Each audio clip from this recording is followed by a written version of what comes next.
Hello again, everyone. Welcome back to Icewind Dale. Alright, let's start looking at these urns. I didn't find any more traps, so I think we triggered them all. My duty is clear. Let me turn that back on.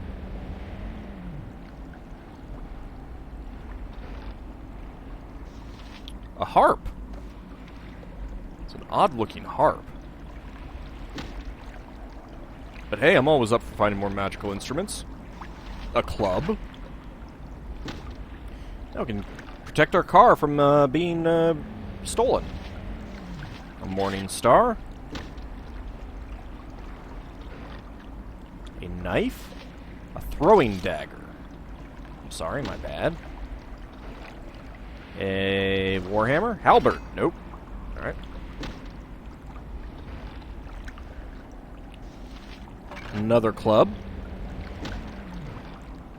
And some spell scrolls. So we've got Spell Strike, Wish, and Time Stop. Well, before we pick those up, let's see. The Unstrung Harp. The instrument of a beatified saint of the Church of Ilmater, this harp once belonged to Cephika of Ordulin. Cephika was a bard, but she did not worship the Lord of Songs, Melil. Instead, she devoted herself to performing ballads to the suffering throngs of Ilmatari everywhere.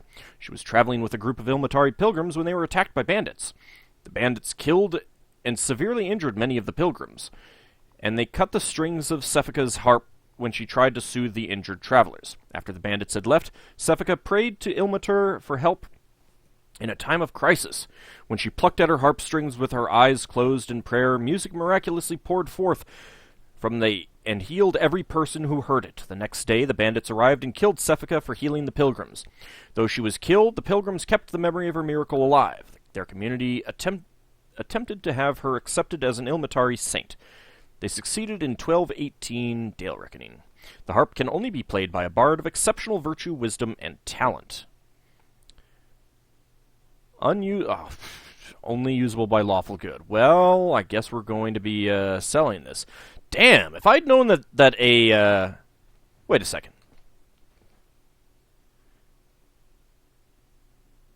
Oh, usable by. My bad. And I missed the lawful good. Which isn't possible for a bard. Yeah, bards have to be partially neutral. So, usable by chaotic good bards, except there are no chaotic good bards. Usable by lawful good bards, except there are no lawful good bards. And, of course, bard. But, damn, yeah. Heal once per day? Hells yeah. Inadequate wisdom? Oh, 13 wisdom. Oh, of course. 8. Damn it.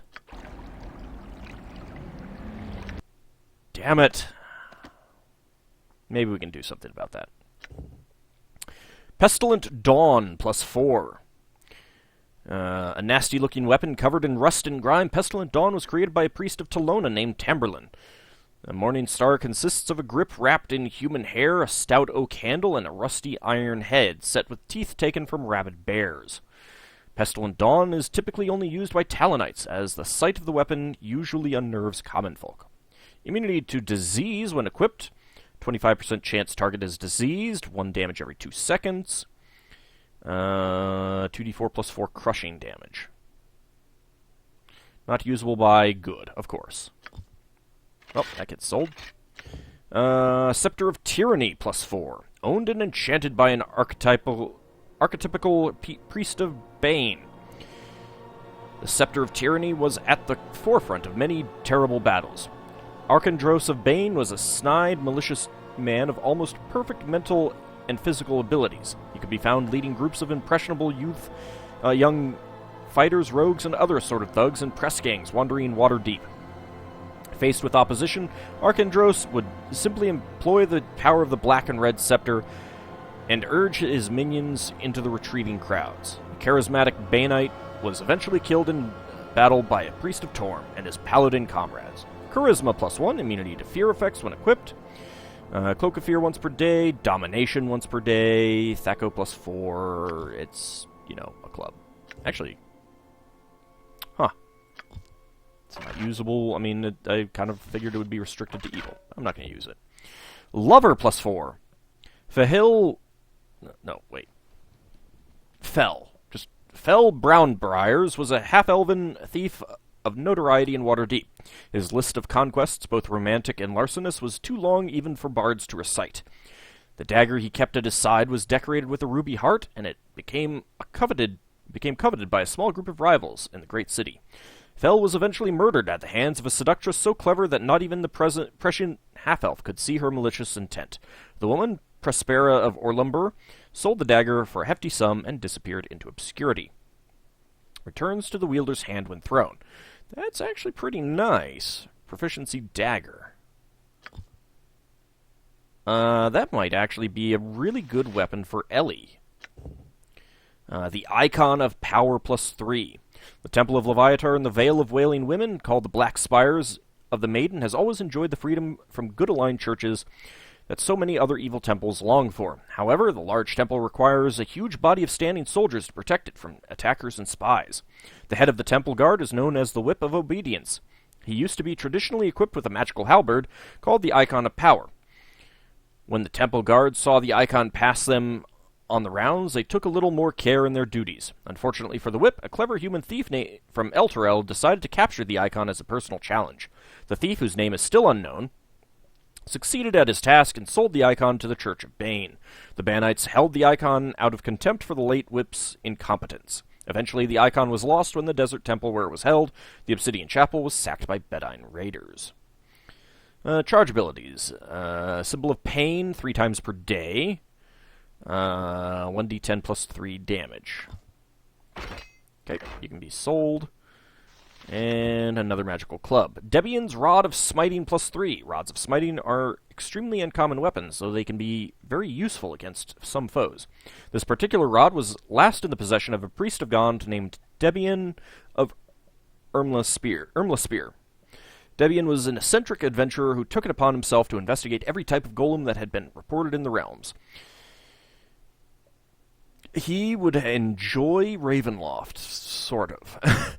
In many cases, the creator of the golem would send his or her creations after Debian for his snooping. Debian usually escaped without much personal harm. Unfortunately for Debian, his luck ran out when he investigated the lair of the Machinery Man, a bizarre lich who happened to be a creator of golems and other animated constructs. The Machinery Man's lab full of iron golems proved to be too much for Debian to overcome. Combat abilities against golems, it does an extra 1d8 plus 3 points of crushing damage with a 5% chance to destroy them. Against outer planar creatures, there is a 5% chance that it will do an extra 8d3 points of crushing damage on a successful hit. Holy crap! Oh, and I gave the club proficiency to Elmandretta. And the character's too far away. Alright, now we can get these scrolls. Yoink, yoink, yoink.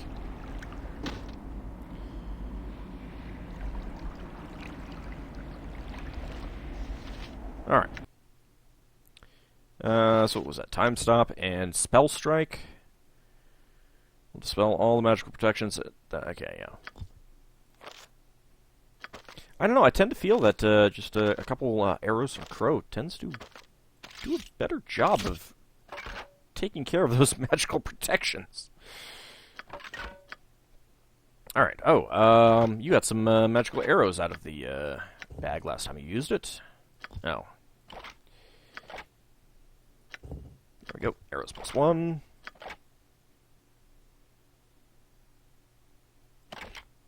Those can be put away.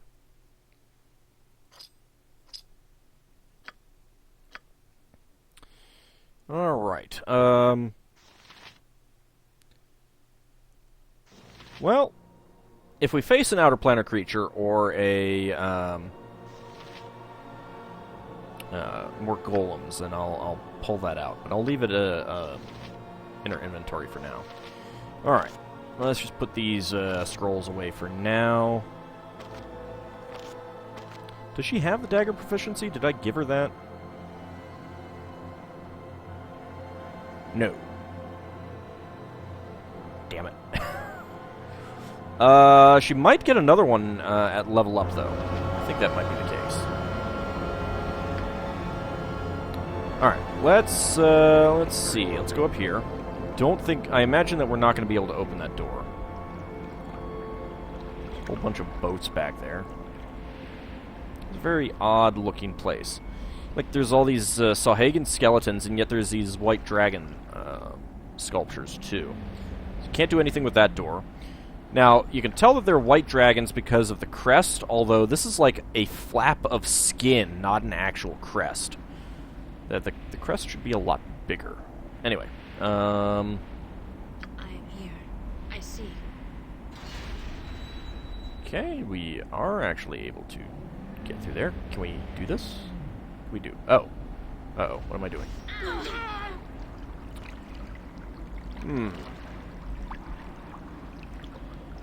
I'm not entirely sure what we just did. Oh, well, we got a Snillock snowball swarm in our face. That's a thing. You destroyed the preservation ward... Oh. On the young dragon body, allowing it to die. I didn't know there was a young dragon body. Indeed. Thanks for telling me, game. I guess we should have gone in there. You know what?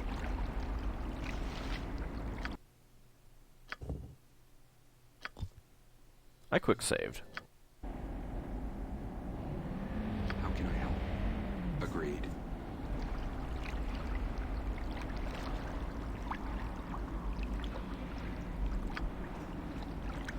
Very well.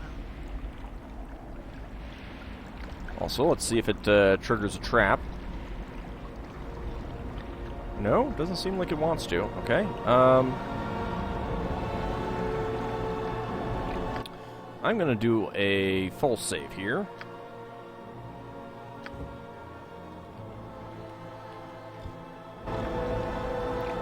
And go through the door.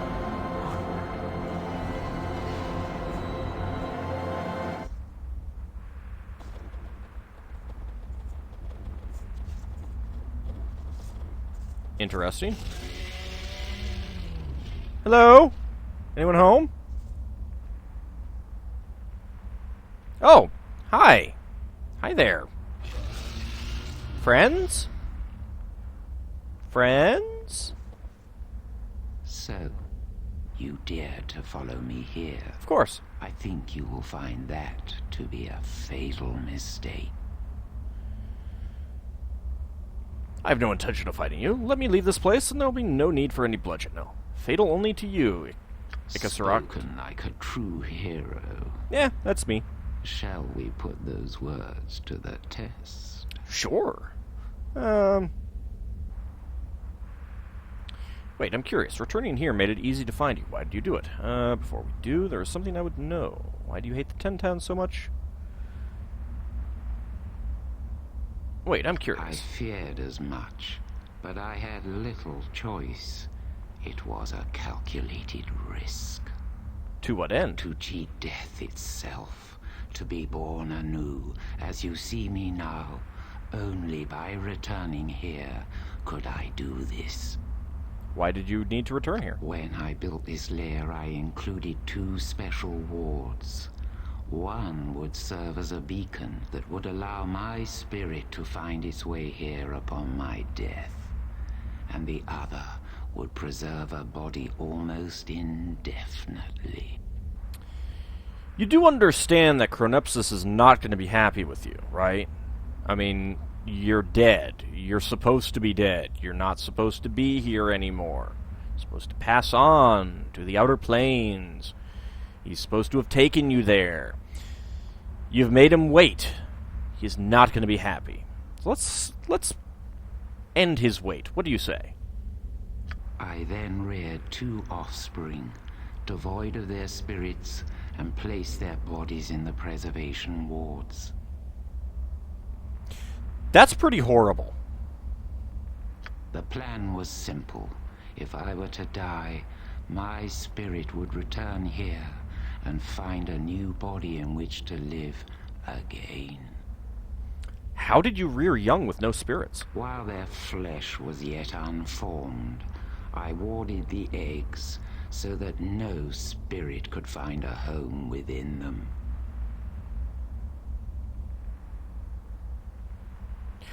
You're just trying to piss off all the dragon gods, aren't you? That was a terrible thing to do to your... Well, okay, Falliger might not have a problem with that. That was a terrible thing to do to your own offspring, Would you Icasaracht. rather I had bore them normally and then stripped their spirits from them? No. By doing what I did, they were nothing more than empty shells, ready for use. I understand what you did and why you did it, but that does not make it right. Unfortunately, their father felt as you do and objected to my plan. Had he agreed to it, he could have shared immortality with me. I take it that's his skeleton in the Field of Bones? Yes, he attacked me and had to be slain. I regret, but it had to be. Let me ask you something else. Why do you hate the Ten Towns so much? Ages ago, dragonkind roamed Faerun freely.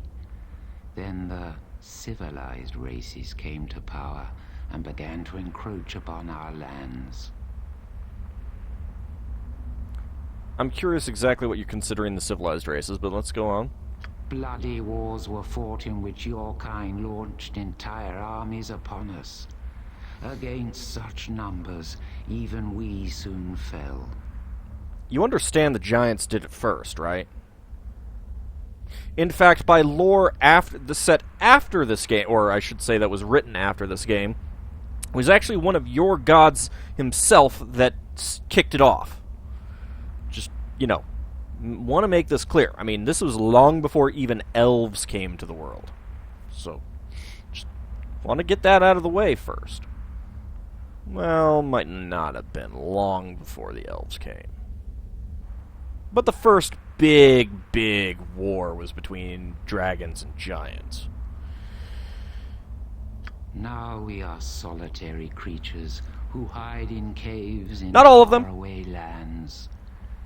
We fear sleep, for it is often the sleep of death if we are discovered. Well, that's why you ward your lair to wake you if anyone enters. Plus, plenty of dragons live amongst humankind, just quite happily. Then again, there are also metallic dragons, so whatever. What does this have to do with the Ten Towns? I was slain fighting for my homeland against an invading army. Really? Ionan, a man of the 10 Towns, wielded the blade that broke my heart.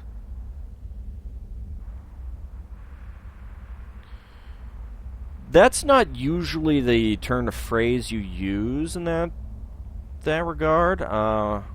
Broke your heart usually refers to someone who is in love. Were you in love with the man of the 10 Towns? It's very unusual for a white dragon. I'm not saying it's not possible. Invading army? History paints a different picture. Yes, and history is written by the victors, as they say. It is also said that history repeats itself. What do you mean? Look at the plight of the barbarians. Even now, they are being driven from their lands by the 10 Towns. There's a lot of land up here, lady. Soon they will be left with two choices, extinction or absorption. They are a proud people and will not bend. They will choose extinction. Well, it's kind of their own problem to deal with. An entire culture will vanish, lost forever, all in the name of civilization, just as my culture has been lost. There have been cultures after cultures after cultures lost for through no nefarious purpose. I find it hard to believe you're doing this out of altruism. When I awakened from my sleep, I looked upon the world anew, and I was shocked to see how little had changed.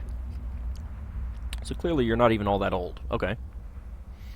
My lands were still in the hands of the 10 Towns. The plight of the barbarians had not changed at all. Yeah, if you're talking about this, you weren't even alive when the quote-unquote invading armies of our people attacked the dragons.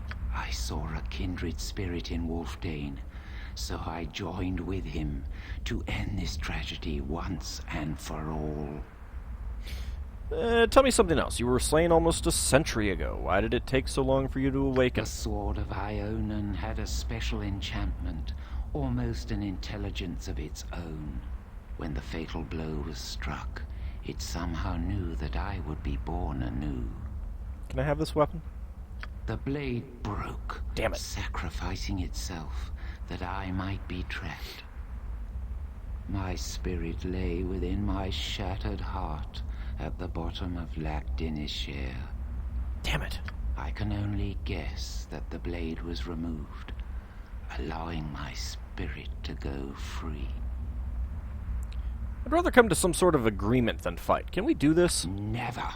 I figured. My heart was shattered long ago, and all mercy bled from the wound. Oh, that's not nice. I lost my love, my life, and my kingdom. You killed I shall him. reclaim it all. You had or no I will kingdom. Pass into oblivion like most of my kind. Draw your blade. Let us end this now. So be it. To victory.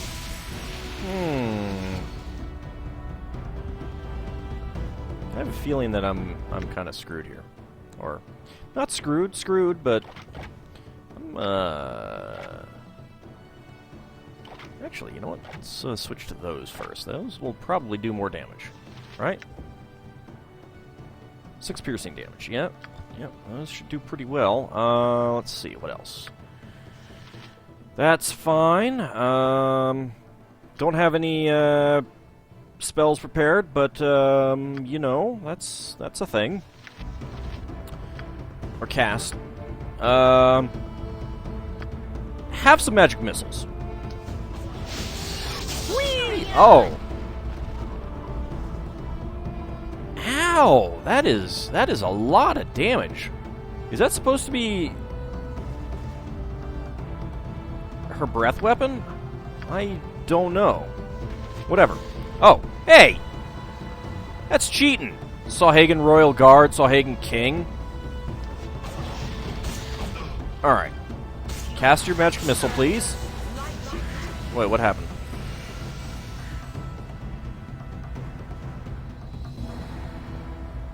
Oh, weapon unusable, okay. Nope. Nope, go with that. Ah, crap. Alright, you know what? Well, now that I've canceled your spell anyway, Fireball. I am getting really close. Oh, wow.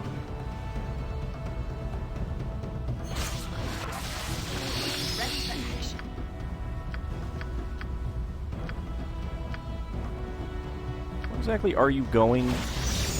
Okay. Your gods. Easy enough.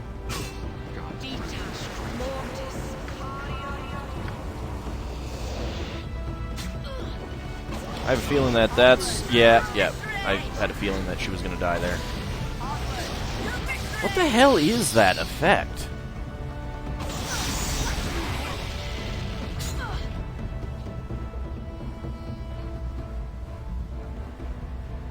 Well...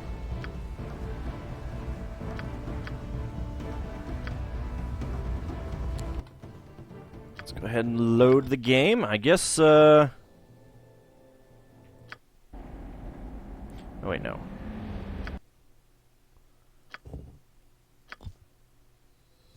Let's go with the autosave. There we go. Alright, and we can't rest, can we? No. How much time do we have left? I might cut this off. Yeah, I'm going to cut this off a little early. I'm going to run back out to the top of the glacier, rest, regain all of our spells, and then come back here.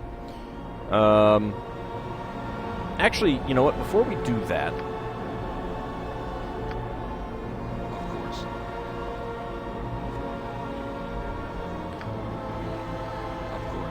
let's see what happens if I do this.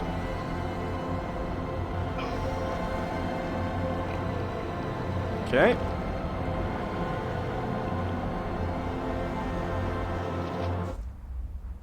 Alright, looks like we are going to get the same thing.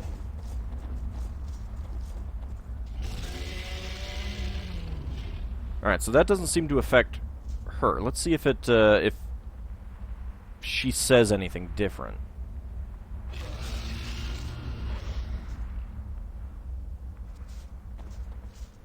Are you going to say anything different? You dare to follow me here. Spoken like a true hero. Okay. So it doesn't Shall really we seem to put do those anything. Oh, that's a words to wing the buffet. test? Alright, well. What I think we will, do is pretty much exactly what I said.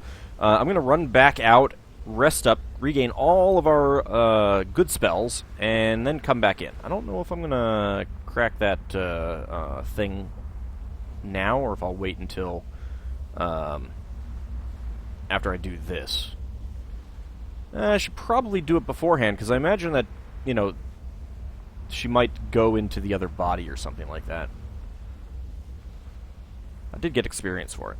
So, yeah. When we return, I'll be probably at the final text screen ready to fight her, and I'll have prepared a lot of spells. So, see you all in the next episode.